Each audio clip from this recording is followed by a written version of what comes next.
Local journalism is in really tough shape in the United States today. Newspapers all over the country are closing. The traditional newspaper establishment is laying off reporters, reducing staff, and that means less news for people in local communities. So as a result, a lot of the in-depth coverage that you once got from, say, in this area, the Lansing State Journal, it just isn't there because the number of journalists and the bodies aren't there anymore. And the result of that is you end up with places where there is very little or no local news.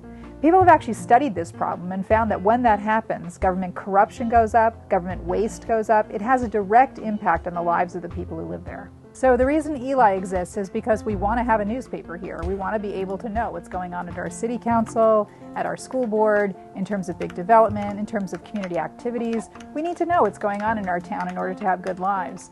And so we've got a newspaper now through East Lansing Info.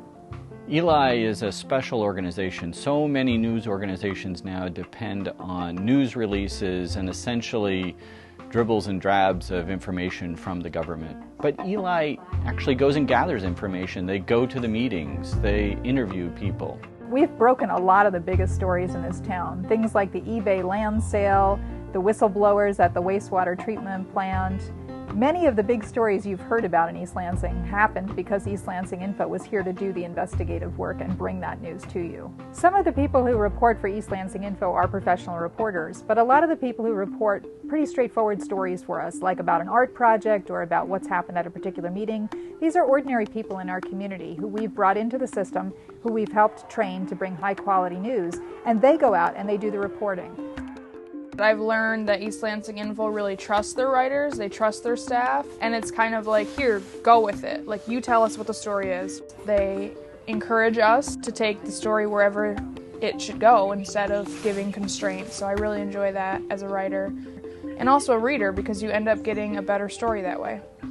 Journalism has always been a big passion, and I've always felt very strongly that journalists should live and work in their own community so they're in touch and have a passion for what is going on around them.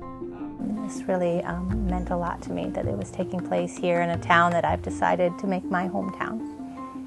I think Eli is very reachable to where you might have an idea, even as a citizen, even if you're not a journalist, say, hey, I heard this is going on in the city or something's happening.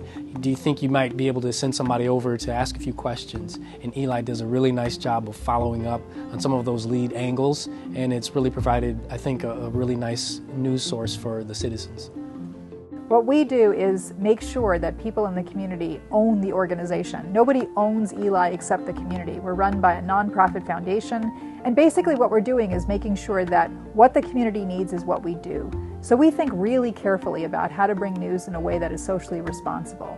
We rely on reader donations, and if it were not the case that we were doing news that this community believed in, they would shut us down.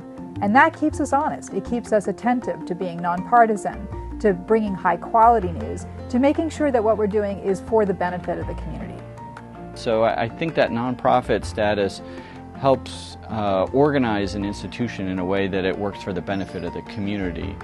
And I think that's part of the reason why the model that Eli has demonstrated so well in East Lansing is starting to show up and blossom in other communities as well.